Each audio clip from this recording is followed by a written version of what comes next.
नमस्कार। आप सभी का आज की इस ऑनलाइन क्लास में स्वागत है। आज हम इस ऑनलाइन क्लास में डिस्कस करेंगे, वो टॉपिक है ऊर्जा समविभाजन नियम या law of equipartition of energy. आदर्श गैसों के अणुगति सिद्धांत के आधार पर सर्वप्रथम मैक्सवेल ने ऊर्जा समविभाजन के नियम का प्रतिपादन किया। जब भिन्न ताप वाली दो गैसें मिश्रित की जाती हैं तो अणुओं में टक्कर के कारण अणुओं की ऊर्जाओं का अंतर घटता जाता है जब तक कि दोनों की औसत ऊर्जाएं समान नहीं हो जाती। गतिज ऊर्जा समान हो जाने पर निकाय का ताप समान हो जाता है। इसे ही मैक्सवेल का ऊर्जा समविभाजन का नियम कहते हैं। जैसा कि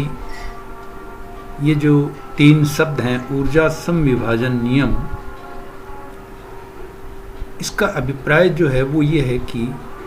ऊर्जा है वो समान रूप से विभाजित होनी चाहिए। प्रश्न ये उठता है कि ऊर्जा किसमें समान रूप से विभाजित होनी चाहिए। तो इसके लिए बोल्ट्जमैन ने ये प्रतिपादित किया कि जो ऊर्जा का समान रूप से विभाजन है वो जो अणु हैं उनकी स्वतंत्रता कोटियों में होता है। अतः बोल्ट्जमैन ने स्वतंत्रता कोटि के रूप में इस नियम को प्रतिपादित किया, जिसके अनुसार तापीय साम्य के किसी गतिक निकाय के कणों की प्रत्येक स्वतंत्रता कोटि की औसत ऊर्जा समान होती है और इसका मान हाफ केटी के बराबर होता है, जहाँ के एक नियतांक है जिसे बोल्ट्जमैन नियतांक कहते हैं एवं टी निकाय का परम ताप है। इसको डेराइव करने के लिए अगर हम अणुगति सिद्धांत काम में लें तो अणुगति सिद्धांत के अनुसार किसी गैस की जो स्थायी अवस्था है उसमें अणुओं का जो वेग है c स्क्वायर, ये होगा u square plus v square plus w square, जहाँ u v w क्रमशः x y व z दिशा में वेग के घटक हैं।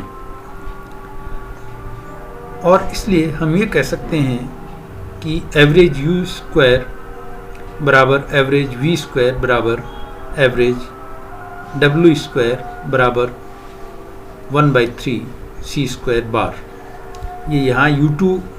बार है, जो u2 बार नहीं है बल्कि u स्क्वायर बार है, क्योंकि c स्क्वायर ये u square plus v square plus w square के बराबर है। और अणुगति सिद्धांत में हम ये मानते हैं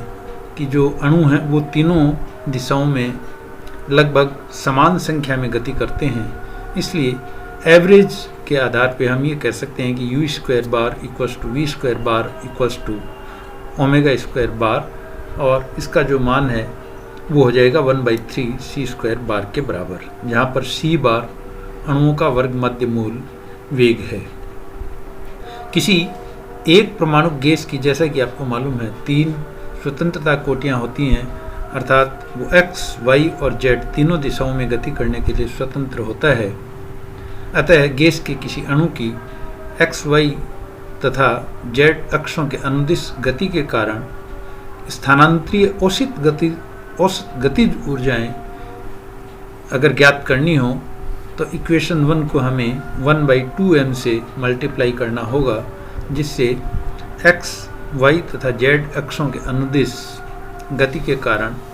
स्थानांतरीय औसत गतिज ऊर्जाएं क्रमशः half mu square bar, half mv square bar तथा हाफ mw स्क्वायर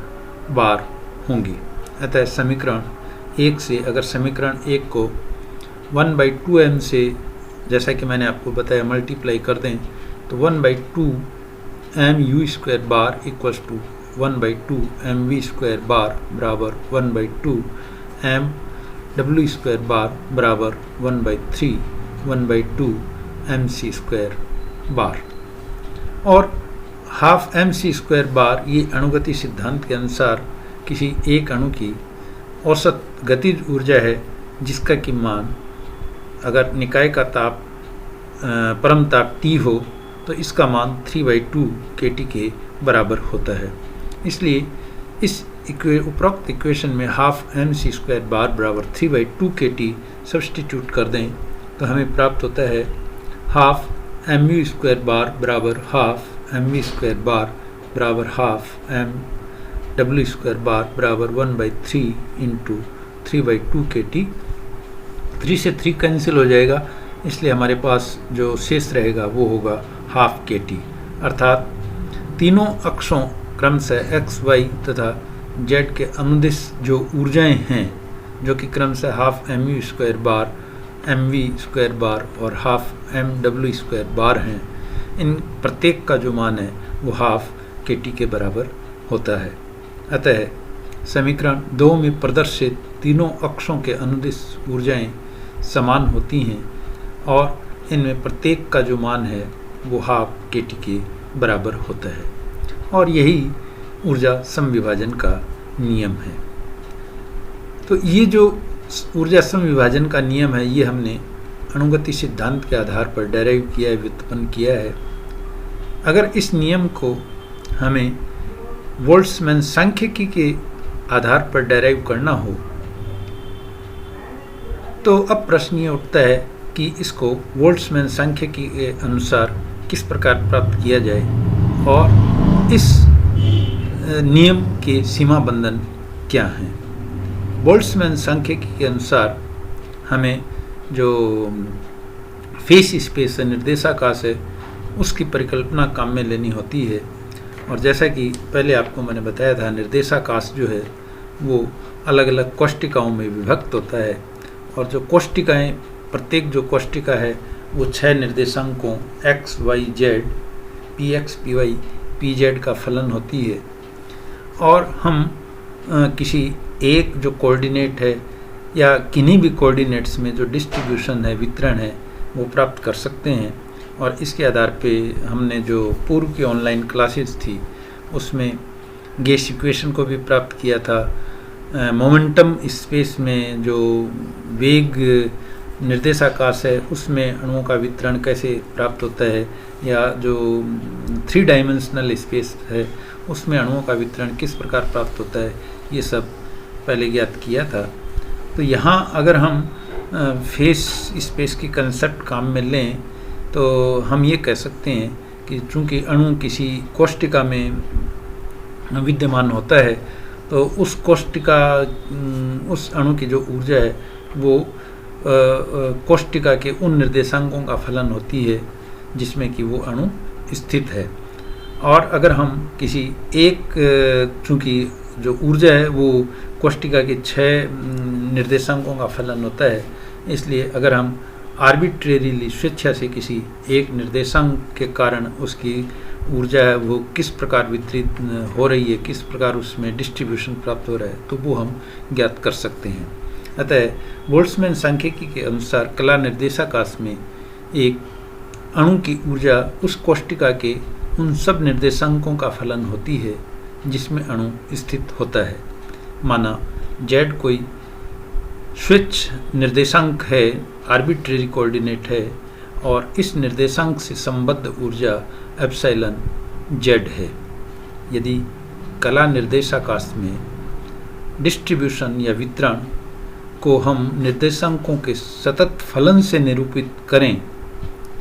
यानी हम ये मान लें कि जो ऊर्जा है वो कोऑर्डिनेट्स का कंटिन्यूस फंक्शन है, तो उस स्थिति में जो निर्देशांक z के कारण वितरण का परिणाम है वो हमें प्राप्त होता है dnz बराबर a exponential minus epsilon z upon kt dz। जैसा कि आपको मालूम है, जब हमने फेस स्पेस की कंसेप्ट काम में ली थी तो आपको बताया था कि जो ith सेल है उसमें जो अणुओं की संख्या ni है वो होती है n/z e⁻β ε n और z ये कांस्टेंट है, इसलिए इसको हम लिख सकते हैं a e⁻β ε और अगर हम कोऑर्डिनेट्स को कंटिन्यूस मान लें, अगर हम ये मान लें कि जो ऊर्जा है वो निर्देशांकों का सतत फलन है, तो उस स्थिति में ni का मान होगा a e⁻β ε इंटू dz। और यहाँ जो ni है, चूँकि हम एक कोऑर्डिनेट के कारण वितरण प्राप्त कर रहे हैं, इसलिए हमने ni को dnz से रिप्रेजेंट किया है। तो इसका जो मान है वो हो गया dnz equals to a exponential minus εz/kt into dz, जहाँ पर a जो है वो z से स्वतंत्र एक स्थिरांक है, यानी ये z का फंक्शन नहीं है। बाकी के जो 5 कोऑर्डिनेट हैं x, y, px, py, pz उनका फंक्शन हो सकता है, लेकिन z का जो है वो फंक्शन नहीं होगा। यदि कणों की कुल संख्या n हो तो n का जो मान है वो हम सारी कोष्टिकाओं में जो अणु हैं उन सब का योग कर दें, यानी इंटीग्रेट कर दें dnz को, तो टोटल n का मान हमें प्राप्त होगा n equals to integration dnz, और dnz हम ऑलरेडी निकाल चुके हैं, इसका मान a exponential minus epsilon ez/kt dz के बराबर है, इसलिए n का मान हो गया इंटीग्रेशन dnz बराबर a integration exponential minus epsilon z/kt dz। और अगर निर्देशांक z से संबद्ध कुल ऊर्जा को uz से रिप्रेजेंट करें, तो uz यानी जो जितनी सेल्स हैं उनकी जो ऊर्जा है वो ε1, ε2, ε3, और प्रत्येक जो सेल है उसमें अणुओं की संख्या dn1, dn2, dn3, तो टोटल जो ऊर्जा है वो इन सब का योग होगी, यानी uz का मान होगा इंटीग्रेशन εz dnz। dnz का मान हम ऑलरेडी निकाल चुके हैं, इसका मान अगर हम सब्स्टिट्यूट कर दें तो uz प्राप्त होगा a integration εz exponential minus εz/kt dz। और इस कारण से कणों की जो मध्य ऊर्जा है वो प्राप्त होगी uz/n के बराबर, εz बार जो है वो होगा uz/n। अब अगर हम एक स्पेशल कंडीशन काम में लें, और वो ये है कि यदि हम ये मान लें कि εz यानी जो ith सेल है उसकी जो एनर्जी, चूँकि ये z का फंक्शन हमने माना है इसलिए इसको हमने εz से रिप्रेजेंट किया है, तो अगर ये इस कोऑर्डिनेट का क्वाड्रेटिक फंक्शन हो, यानी εz जो कि z निर्देशांक के कारण ऊर्जा है, तो अगर ये z निर्देशांक का द्विघाती फलन हो, अर्थात यदि हम ये मान लें कि εz का जो स्वरूप है वो εz बराबर az² जैसा होता है, जहाँ a कोई स्थिरांक है और z का जो वेरिएशन है, सीमाएं हैं वो 0 से इन्फिनिटी या माइनस इन्फिनिटी से प्लस इन्फिनिटी काम में लें, तो εz बार इसका मान uz/n, और uz का मान अगर हम सब्स्टिट्यूट कर दें εz integration εz exponential minus εz/kt dz, और εz का मान az² सब्स्टिट्यूट कर दें तो εz बार का मान प्राप्त होगा integration az² exponential minus az²/kt dz upon n जो कि बराबर हो जाएगा एक्सपोनेंशियल माइनस az²/kt dz के बराबर। और अगर हम इस इंटीग्रेशन को सॉल्व करें तो चूंकि ये डेफिनेट इंटीग्रल है, इंटीग्रेशन की जो सीमाएं हैं वो 0 से इन्फिनिटी या माइनस इन्फिनिटी से इन्फिनिटी कुछ भी काम में ले सकते हैं, तो εz का जो अंश का इंटीग्रेशन है ये बन गया आपका x² e minus bx² dx, और इसका जो इंटीग्रेशन होता है इस डेफिनेट इंटीग्रल का अगर लिमिट्स हम काम में लें माइनस इन्फिनिटी टू इन्फिनिटी, तो इसका मान आ जाएगा 1/2√π/b³, और जो हर का इंटीग्रेशन है एक्सपोनेंशियल माइनस ए जेड स्क्वायर अपॉन के टी डी जेड, इस डेफिनेट इंटीग्रल का जो मान है वो होगा √पाई अपॉन बी। और इसको अगर हम सॉल्व करें तो ये जो मान है वो आएगा a अपॉन ट्वाइस बी के बराबर, जहाँ b का जो मान है वो a अपॉन के टी के बराबर है। और इसको सॉल्व करने पे ये जो मान है वो हमें प्राप्त होता है हाफ के टी के बराबर। अर्थात वह प्रत्येक निर्देशांक जिसके लिए इस प्रतिबंध की पूर्ति होती है, अर्थात अगर इस निर्देशांक से संबद्ध ऊर्जा इस निर्देशांक का क्वाड्रेटिक फंक्शन है, द्विघाती फलन है, तो उस स्थिति में साम्यावस्था में जो प्रतिकण माध्य ऊर्जा है उसका मान हाफ के टी के बराबर होता है। और यही समविभाजन नियम का व्यापक रूप है। और इसके लिए जो सीमा बंधन है वो ये है कि जिस निर्देशांक के कारण जिस निर्देशांक से ऊर्जा संबंधित है वो उस स्थिति में संबंधित है, उसमें जो ऊर्जा है वो उस निर्देशांक का क्वाड्रेटिक फंक्शन होना चाहिए, तभी जो प्रतिकण माध्य ऊर्जा है वो हाफ के टी होगी। अगर ये उस निर्देशांक का क्वाड्रेटिक फंक्शन द्विघाती फलन नहीं है तो जो ऊर्जा प्रतिकण माध्य ऊर्जा है वो हाफ के टी के बराबर नहीं होगी। और इसको हम उदाहरण के तौर पर, क्योंकि अगर स्थानांतरण वेग के निर्देशांक vx, vy, vz काम में लें तो उपरोक्त